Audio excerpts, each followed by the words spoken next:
Hello मेरे प्यारे बच्चों, स्वागत है आप सभी का एसपी स्टडी क्लासेस के एक और बेहतर वीडियो पर। तो बच्चों, आज हम लोग बात करेंगे आप लोगों का जो बोर्ड एग्जाम चल रहा है उसमें हमारे पास एक पेपर है हाफ ईयरली बोर्ड एग्जाम का, जो आपकी अर्धवार्षिक बोर्ड परीक्षा हो रही है। इसी का है, सामान्य हिंदी का है और एक क्लास 12th है, यानी कि बच्चों कक्षा 12 का है।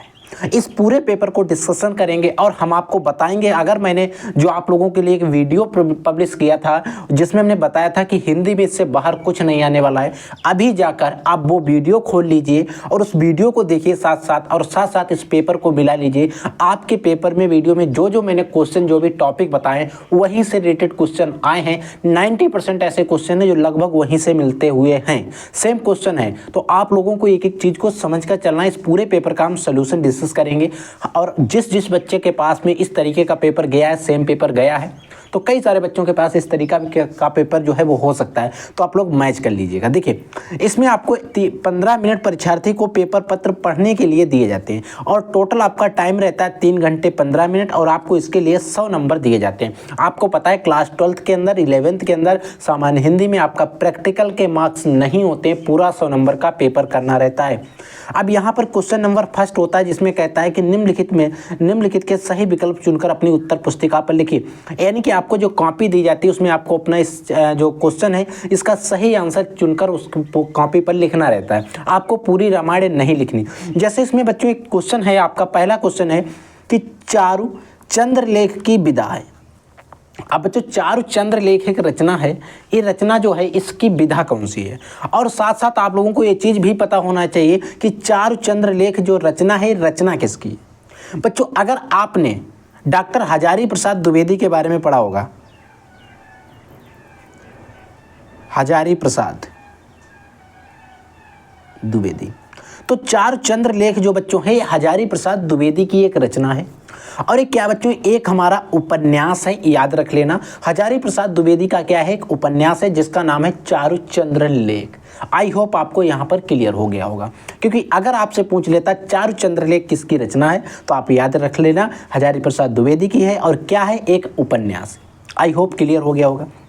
रिपोर्ट ताज के लेखक कौन है। देखिए बच्चों, रिपोर्ट ताज के लेखक कौन है, इस चीज पर यहाँ पर क्वेश्चन में थोड़ा हमें डाउट है। यहाँ पर देखिए, जयशंकर प्रसाद भी नहीं है, महावीर प्रसाद द्विवेदी भी नहीं, डॉक्टर संपूर्णानंदन भी नहीं है। ये तीनों विकल्प बिल्कुल गलत हैं। लेकिन मैं इसमें जो है तीसरा वाला विकल्प सही लेकर इसलिए चल रहा हूँ, इसलिए इसको मेन मान रहा हूँ, क्योंकि अगर यहाँ पर आप लोगों का विष्णु प्रभाकर होता, क्या होता है, विष्णु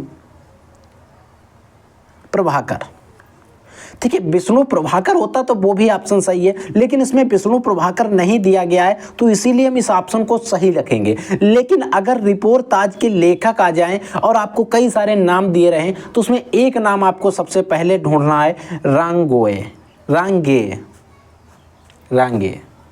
राघव। ये नाम सबसे पहले ढूंढना, क्योंकि इसकी शुरुआत जो है रांगे राघव के द्वारा ही की गई थी। I hope clear. अगला है पृथ्वी पुत्र निबंध संग्रह है। आप क्लास 12th की अपनी बुक उठा लेना, पहला चैप्टर खोल लेना, उसी में जो राष्ट्र का स्वरूप एक चैप्टर दिया गया, वही जो राष्ट्र का स्वरूप है वो पृथ्वी पुत्र से ही लिया गया है। तो किसका है, वासुदेव शरण अग्रवाल का है, इसमें कोई डाउट नहीं होने चाहिए। द्विवेदी पत्रावली के संकलनकर्ता कौन है। देखिए, इसमें आपको कई सारे ऑप्शन दिए गए, लेकिन अगर आपको इसमें पढ़ना रहेगा तो आपने बैजनाथ सिंह विनोद के बारे में अगर आप लोगों ने पढ़ा होगा तो आप इसका आंसर जो है दे सकते हो। एक क्वेश्चन मैंने नहीं पढ़ाया है, आई एम क्लियर, मैं बता दे रहा हूँ, मैंने नहीं पढ़ाया है, इस क्वेश्चन को मैंने बताया भी नहीं। लेकिन इस तरीके के क्वेश्चन आते हैं तो मैं नेक्स्ट जो वीडियो अपलोड करूँगा हिंदी के इंपॉर्टेंट रचनाओं को लेकर, इस तरीके क्वेश्चन लेकर, उसमें मैं इस तरीके क्वेश्चन जो है ऐड कर दूंगा। क्योंकि आज से अगर आप लोग PYQ यानी कि प्रीवियस ईयर क्वेश्चन पेपर या मॉडल पेपर उठा के देख लेना, इस तरीके के क्वेश्चन नहीं पूछे जाते थे। लेकिन अगर आपके बोर्ड में हैं तो पूछे भी जा सकते हैं कभी भी, तो इसलिए हम इसको भी इंक्लूड करेंगे जब आपको पढ़ाएंगे। अगला है आखिरी चट्टान रचना की विधा कौन सी है। अब ये क्वेश्चन फिर आ गया जिसमें आपको पता होना चाहिए कि आखिरी चट्टान जो है रचना किसकी है और इसकी विधा क्या है। तो सबसे पहले मैं आपको बता दूं, आखिरी चट्टान जो है, आपने अगर मोहन राकेश के बारे में पढ़ा होगा, मोहन राकेश, तो एक मोहन राकेश की रचना है। और बच्चों ये क्या है, एक यात्रा व्रत है, याद रख लेना, क्योंकि आपके बोर्ड एग्जाम में भी इस तरीके के क्वेश्चन आएंगे।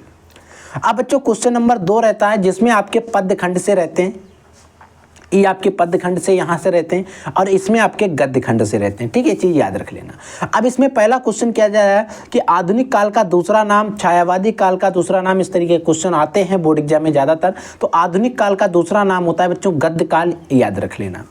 देखिए उर्वशी एक रचना है, उर्वशी क्या है, एक रचना है। और ये रचना किसकी है, उर्वशी एक रचना है और ये रचना किसकी है, हाँ उर्वशी। बच्चों अगर आपने पढ़ा होगा उर्वशी यानी कि रामधारी सिंह दिनकर के बारे में, रामधारी सिंह दिनकर जो कि यहाँ पर दिया गया है, रामधारी सिंह दिनकर ने उर्वशी की रचना की। और उर्वशी एक है क्या, तो उर्वशी बच्चों एक नाटक है, याद रख लेना। क्या है बच्चों, एक नाटक है। या अगर बोर्ड एग्जाम में पूछ लिया जाए उर्वशी किस विधा की रचना है, तो आप याद रखेंगे उर्वशी क्या है बच्चों, एक हमारा नाटक है जो आपके रामधारी सिंह दिनकर के द्वारा रचित है। क्लियर हो गया होगा, ठीक है। क्वेश्चन नंबर गा है जिसमें पूछा जा रहा है कि निम्नलिखित में से कौन सी कृति छायावादी युग में लिखी गई है। बच्चों आपने यामा के बारे में पढ़ा होगा, दीपशिखा यामा। इसके रचनाकार कौन है, महादेवी वर्मा है। तो यही ऑप्शन हमारे अकॉर्डिंग सही है, ठीक है। तो महादेवी वर्मा छायावादी युग की कवि थी और ये छायावादी युग की रचना है, ठीक है। प्रयोगवादी काव्य धारा के प्रतिनिधित्व कवि हैं। देखिए प्रयोगवादी काव्य धारा के जो प्रतिनिधि कवि हैं उनके बारे में आपको बताना। इसमें सही ऑप्शन क्या होगा, इंपॉर्टेंट क्वेश्चन है, इस पर आप स्टार लगा लीजिए। गिरिजा कुमार माथुर, इस तरीके के क्वेश्चन बोर्ड में ज़्यादा आते हैं। अब बच्चों एक इंपॉर्टेंट क्वेश्चन है, इस प्रकार के क्वेश्चन आते हैं बोर्ड एग्जाम में कई सारे। अब ये क्वेश्चन क्या होते हैं, आपके जीवन परिचय से रिलेटेड होते हैं, जीवन परिचय। अगर आपने लेखक के जीवन परिचय पढ़े तो इस तरीके के जो क्वेश्चन हैं उनको आप कर सकते हो इजीली, कोई दिक्कत नहीं होगी। लेकिन अगर आपको जीवन परिचय नहीं क्लियर है तो आप नहीं कर पाओगे। बच्चों ये जो है आपने मौथिली शरण गुप्त के बारे में पढ़ा होगा। मौथिली शरण गुप्त जो थे इनका जन्म जो है झांसी के चिरगांव के पास में हुआ था, चिरगांव नामक ग्राम में हुआ था। और झांसी कहाँ पे आता है, आपकी यूपी में आता है। तो कभी कभी अगर झांसी आ जाता तभी आपको मैथिली शरण गुप्त लगाना है, अगर आपका चिरगांव आ जाता तभी मौथिली शरण गुप्त लगाना है। लेकिन हुआ कब था इसके बारे में 1886 याद रखेंगे, ठीक है। अब बच्चों क्वेश्चन नंबर 3 आता है, क्वेश्चन नंबर 3 आता है जिसमें आपसे कहता है कि दिए गए गद्यांश पर आधारित निम्नलिखित प्रश्नों के उत्तर दीजिए। और इसमें 5 क्वेश्चन रहते हैं, प्रत्येक क्वेश्चन 2 नंबर का रहता है, इसलिए यहाँ पर 10 नंबर आप लोगों को दिए जाते हैं। इसमें पहला है कि सभ्यता और रहन सहन की दृष्टि से जन एक दूसरे से आगे पीछे हो सकते हैं, किंतु इस कारण से मातृभूमि के साथ उनका जो संबंध है उसमें कोई भेदभाव संपन्न नहीं हो सकता है। अब पृथ्वी के विशाल संग्रामों के के अब देखिए पूरा आप लोग पढ़ लेंगे, यहाँ तक दिया गया है वहाँ से। अब इसमें 5 क्वेश्चन दिए गए हैं, 1 2 3 4 5। पहला क्वेश्चन, उपयुक्त गद्यांश का संदर्भ लिखिए, रेखांकित अंश की व्याख्या कीजिए, गद्यांश का भाव व्यक्त कीजिए, यानी कि गद्यांश की भाषा शैली लिखिए, किस दृष्टि से जन आगे पीछे हो सकते हैं, जन आगे पीछे हो सकते हैं। देखिए इन सभी क्वेश्चन को आप कर लोगे जब इसको आप पूरा पढ़ोगे। लेकिन इनमें सबसे मेन क्वेश्चन है कि आपका पहला वाला, अगर आपने एक क्वेश्चन गलत कर दिया तो आपके शायद ही कोई टीचर ये सारे आंसर पढ़ेगा और आपको कुछ 1 से 2 नंबर देकर निकल लेगा। अगर आपका पहला क्वेश्चन गलत है, वाले क्वेश्चन थोड़े बहुत सही है, कुछ गलत भी हैं सही भी हैं, तो आपको पूरे नंबर मिलने के चांसेस हैं। और बच्चों मैंने आपको जो ट्रिक बताई थी हिंदी में गद्यांश फंसने की, वो ट्रिक अगर आपने पढ़ी होगी तो मैं कहता हूं आपको कोई भी गद्यांश ऐसा नहीं मिलेगा जो आपको हमारे वीडियो से फंसे ना। देखिए इसमें मैंने आपको बताया था जैसे कि पृथ्वी और राष्ट्र, जन आदि शब्द अगर आते हैं किसी गद्यांश में तो वो गद्यांश आपका राष्ट्र नामक स्वरूप एक चैप्टर है जिसके लेखक जो है वासुदेव शरण अग्रवाल जी हैं, उसी से लिया गया। तो जब आप इसको गद्यांश का संदर्भ लिखोगे तो लिखोगे प्रस्तुत गद्यांश हमारी कक्षा 12 की पाठ्य पुस्तक हिंदी से लिया गया है। हिंदी से लिखेंगे, देखिए दोबारा सुनिए, प्रस्तुत गद्यांश हमारी कक्षा 12 की पाठ्य पुस्तक हिंदी के राष्ट्र के स्वरूप नामक पाठ से लिया गया है और इसके लेखक जो हैं हमारे वासुदेव शरण अग्रवाल है। समझ में आ गया? इस तरीके से आप लिख देंगे, बाद बाकी इन क्वेश्चन के भी आंसर दे सकते हैं। आपको रेखांकित पृथ्वी के विशाल प्रगणन में सब प्रजातियों के लिए समान क्षेत्र है, तो इसके आप लोग क्या करें, रेखांकित अंश है, इसका आपको व्याख्या करना है, कम से कम 5 से 6 लाइन में लगभग लिखना है। इसको बढ़ा चढ़ा के लिखना है, इसके बारे में आपको पूरा चैप्टर का इंक्लूजन है वो भी आपको लिख देना है, ठीक है। अब आपको अथवा में दिया रहता है ए करें चाहे ये करें, तो अगर आप ये कर देते हैं तो इसकी कोई ज़रूरत नहीं, एक ही करना है आपको, ठीक है। अब बच्चों आपको आता है पद्यखंड, जो भी इंपॉर्टेंट रहता है। यहाँ पर बच्चे ज़्यादातर कंफ्यूज होते हैं। इसमें मैंने आपको कुछ इंपॉर्टेंट चैप्टर्स बताए थे, कुछ इंपॉर्टेंट पार्ट बताए थे। मैंने कहा है यहाँ पर कोई ट्रिक काम नहीं करती, यहाँ पर आपको पार्ट याद रख लेना है। ट्रिक काम भी करती तो आपको बहुत सारा याद करना रहेगा, तो आप नहीं। मैंने आपको 2 से 3 चैप्टर बताए थे, अगर आपने इनको पढ़ लिया तो मैंने कहा था आपको फंस जाएंगे। कहा था नहीं कहा था, तो इसीलिए आपको अच्छे से हर एक क्वेश्चन को पढ़ लेना। देखिए, नीले फूल कमल दल सी गात की श्यामता है। तो ये जो है शायद बच्चों, एक मिनट, नील फूल कमल दल सी गात सी श्यामता है, हाँ याद आ गई। देखिए बच्चों, ये जो आपका पद्यांश है, ये क्या है बच्चों, हमारा पद्यांश है, पद्यखंड से। और ये वाला जो ऊपर वाला होते हैं ये गद्यखंड से होते हैं। 10 नंबर इसमें भी मिलते हैं। अब बच्चों अगर आपने पवन दूतिका होता है, पवन दूतिका, इसके बारे में अगर आपने पढ़ा होगा, पवन दूतिका यानी कि अयोध्या सिंह उपाध्याय अरिहौद, तो पवन दूतिका से लिया गया बच्चों। इसका यहाँ पर इस तरीके का क्वेश्चन आता है जी, नीचे दिया गया। पाठ का शीर्षक और रचयिता का नाम लिखिए। प्रस्तुत पद्यांश हमारी कक्षा 12 हिंदी की पाठ्य पुस्तक से पवन दूतिका से लिया गया। इसके रचयिता या इसके कवि जो हैं हमारे अरिहौद जी हैं। अब यहाँ पर इसी तरीके से दूसरा भी है, आप दूसरे को टेंशन नहीं लेने का, ठीक है। अब बच्चों आपका क्वेश्चन नंबर 5 आता है। मैंने जीवन परिचय बताए चिल्ला चिल्ला कर कई बार आप लोगों को बताया कि हजारी प्रसाद द्विवेदी, वासुदेव शरण अग्रवाल, कन्हैयालाल मिश्र प्रभाकर, ठीक है। इनमें से आपको 3 में से कोई एक लिखना है, लगभग 80 वर्ड में लिखना है, और उसकी साहित्यिक परिचय आपको लिखना है। लेखक का क्या है, साहित्यिक परिचय। इसमें आपको थोड़ा जीवन परिचय लिख देना, फिर इसका साहित्यिक परिचय लिख देना, और इसकी कुछ इंपॉर्टेंट रचना लिख देना। यानी कि साहित्यिक परिचय आपका 3 नंबर का है, इसकी रचनाएं आपकी 2 नंबर की, कुल मिला के आपका 5 नंबर का है। और ये जो जीवन परिचय हैं हमारे गद्यखंड के हैं, और नीचे हमारे जो जीवन परिचय हैं वो हमारे पद्यखंड के हैं, ठीक है, इस तरीके से। तो मैंने आपको जो ट्रिक बताई थी उसमें से आपको ये दोनों फंस रहे हैं। हजारी प्रसाद द्विवेदी भी फंस रहा है और आपके वासुदेव शरण अग्रवाल भी फंस रहे हैं, ठीक है। अब बच्चों आपके गद्य पद्यखंड में आते हैं अरिहौद जी, अयोध्या सिंह उपाध्याय अरिहौद, और आपके जयशंकर प्रसाद और मैथिली शरण गुप्त। मैंने जो आपको ट्रिक बताई थी उनमें आपको 3 बताए थे, उसमें से 2 आपको यहाँ पर एक्चुअली फंस गए हैं। तो मैंने आपको जो चीज़ बताई वहीं से आपको फंसने वाला है बोर्ड एग्जाम में। अब बच्चों ध्रुव यात्रा कहानी की समीक्षा कीजिए, लगभग 80 वर्ड लिखना है। अब बच्चों मैंने आपको बताया था जो ध्रुव यात्रा कहानी है इसको जैनेन्द्र कुमार के द्वारा लिखा गया है, जैनेन्द्र कुमार, ठीक है। अब ये बच्चों यहाँ पर अथवा में आपको पंचलाइट दी गई है। अब बच्चों पंचलाइट आपके फणीश्वर नाथ रेणु ने लिखी है, फणीश्वर नाथ रेणु। तो आपको कोई एक लिखना है, ठीक है, चाहे आप ए लिखें एक ए लिखें। आपको मैं कहता हूँ 2 कहानी आप याद कर लो, ए पंचलाइट और आपकी ध्रुव यात्रा, दोनों क्वेश्चन आपके हो जाएंगे। अब बच्चों स्वपठित खंड काव्य के प्रथम सर्ग की कथा बस संक्षेप में लिखिए। अब बच्चों जो खंड काव्य होता है मैं आपको बता दूं, हर एक डिस्ट्रिक्ट का, हर एक जिले का अलग अलग होता है। जिन बच्चों को नहीं पता है कि हमारे ज़िले में कौन सा चलता है, तो आप वीडियो के कमेंट सेक्शन में कमेंट कर देना, मैं आपको बता दूंगा कि आप लोगों के ज़िले में कौन सा चलता है। अन्यथा आप लोग गूगल वगैरह पे सर्च करके, आपके पास जो बुक्स होंगी उनमें आप लोग सर्च कर लेना। अगर मैंने बता दिया इसका आंसर लिखाने से कोई फ़ायदा है नहीं, तो हर एक ज़िले में अलग अलग चलता है, ठीक है बच्चों, समझ गए। अब बच्चों फिर आता है क्वेश्चन नंबर 8 आपका, जिसमें आपका रहता है संस्कृत को लेकर। यहाँ पर भी कुछ इंपॉर्टेंट चैप्टर हैं जिनको अगर आप लोग पढ़ लेते हो तो यहाँ पर जो आपके 7 दूनी 14 नंबर होते हैं बिल्कुल इजीली क्लियर हो जाएंगे, और यहाँ से हमारा खंड खास शुरू हो जाता है। देखिए याज्ञवल्क्य मैत्रीवाच, मैंने याज्ञवल्क्य वाला आपको चैप्टर बताया था, यानी कि आत्मज्ञ एवं सर्वज्ञ। क्या बताया था? आत्मज्ञ एवं सर्वज्ञ एक चैप्टर बताया था, मैंने कहा था इसको याद कर लेना। अब आपको दूसरा देखिए, अब इसमें मैं दूसरा पढ़ना भी नहीं क्योंकि मैं एक ही करना, ठीक है। अब बच्चों खंड खा आता है, ठीक है। अब बच्चों ना में सोच, अच्छा ठीक है समझ गया। एक बच्चों आपने चैप्टर पढ़ा होगा जातक कथा, जातक कथा। ये बच्चों जातक कथा से, और नीचे वाला जो मैंने आपको सिर्फ एक चैप्टर पढ़ने को बताया, अगर आप वो पढ़ लेते हो वहाँ से एक इनमें से वहीं से फंस जाएगा। क्या है? सुभाषी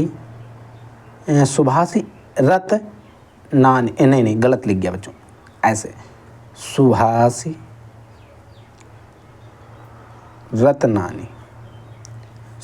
रत्नानी, ये चैप्टर सुभाषी रत्नानी है। यहाँ से आपके हर साल बोर्ड एग्जाम में पूछे जाते हैं। अब बच्चों अगला क्वेश्चन नंबर 9 है, इसमें लोकोक्ति मुहावरे एवं लोकोक्तियों में से किसी एक का अर्थ लिखना। देखिए, गूलर का फूल होना मतलब दिखना नहीं, अपना उल्लू सीधा करना, 9 2 11 होना, दूर के ढोल सुहावने होते हैं। देखिए, अपना उल्लू सीधा करना, 9 2 11 होना, गूलर के फूल होना, तीनों मैंने आपको पढ़ाए। अपना उल्लू सीधा करना मतलब अपना काम निकाल लेना, आपने किसी से पैसे ले लिए, अपना काम निकाल लिया, अब आप उसके पैसे वापस नहीं कर रहे हैं। अब इनके मैंने वाक्य प्रयोग अच्छे से आप लोगों को पढ़ाया। 9 2 11 होना मतलब भाग जाना, किसी को देखते ही भाग जाना, आपने किसी से पैसे लिए, अब आप उसको जैसे ही देख रहे हो भाग जा रहे हो, ठीक है।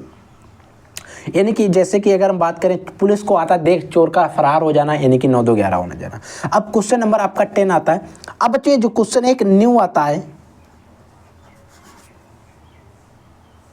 ठीक है। अब यहाँ पर क्या है कि अभी कुछ चैप्टर हैं जिनको आप पढ़ोगे, ठीक है। तो एक क्वेश्चन क्या है नया आता है और ये 5 नंबर में होता है, आप इसको पढ़ेंगे और इसके इजीली से क्वेश्चन का आंसर कर सकते हैं। इसमें 5 नंबर दिए जाते हैं, ठीक है। अगर आप इसको, इसमें भी आपको चांस दिए जाते हैं, आप किसी एक को कर सकते हैं, 2 दिए रहते हैं, किसी एक को समझकर आप लोग कर सकते हैं। जब आप इनमें पढ़ोगे तो इनके आंसर यहीं से निकल आएंगे, ठीक है बच्चों। अब बच्चों अगला आता है क्वेश्चन नंबर 11। देखिए, निम्नलिखित शब्द युग्मों का सही अर्थ चयन करके लिखिए। देखिए, अब बच्चों आपका उपकार दिया गया, अपकार दिया गया, आपको पता होना चाहिए उपकार का क्या होता है, अपकार का क्या होता है। अब बच्चों सूत का क्या होता है, सूत का क्या होता है, सूत और सूत। देखिए, सूत माने होता है पुत्र और सूत माने होता है सारथी। अब यहाँ पर देखिए, नहीं, सूत और सूत्र, पुत्र और सारथी, यानी कि सूत और पुत्र, सूत और सूत्र यानी कि पुत्र और सारथी, समझ में आ गया। और उपकार और अपकार, उपकार का मतलब होता है बच्चों भलाई और अपकार का मतलब होता है बुराई। इसमें भी हमारा सी सही, इसमें हमारा वी सही, ठीक है। अगला क्वेश्चन है कि निम्नलिखित शब्दों में से किसी एक सही शब्द के 2 अर्थ लिखिए। यानी किसी एक के आपको 2 अर्थ लिखने, समझ में आ गया।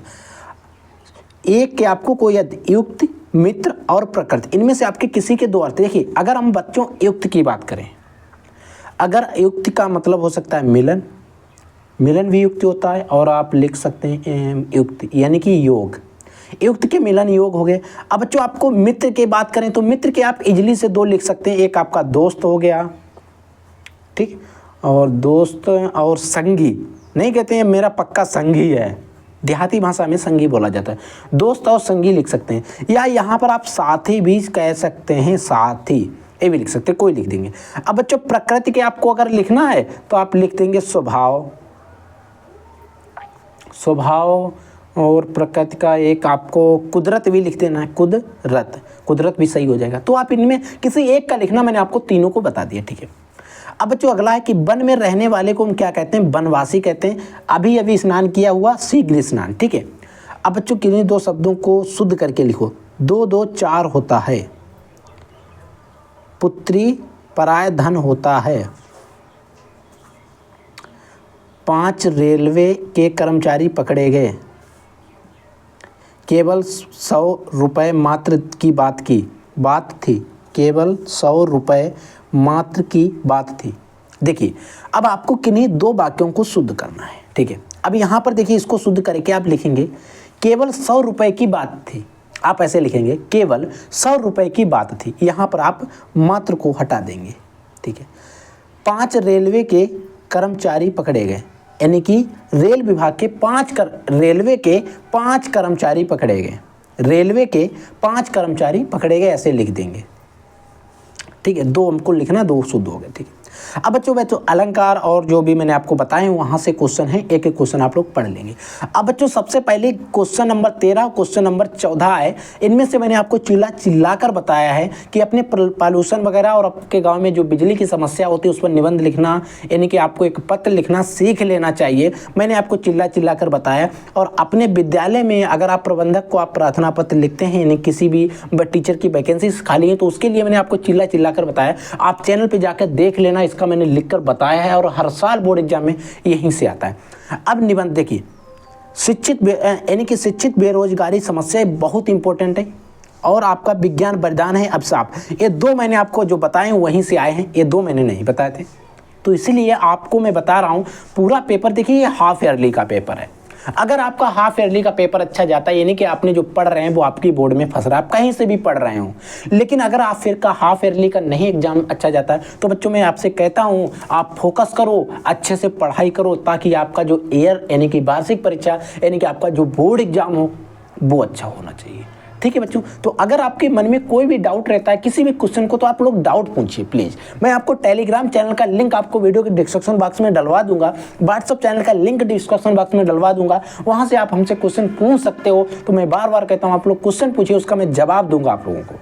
ठीक है बच्चों, तो आप लोग पढ़ते रहिए, आगे बढ़ते रहिए। I will take in next class. तब तक के लिए जय हिंद, वंदे मातरम।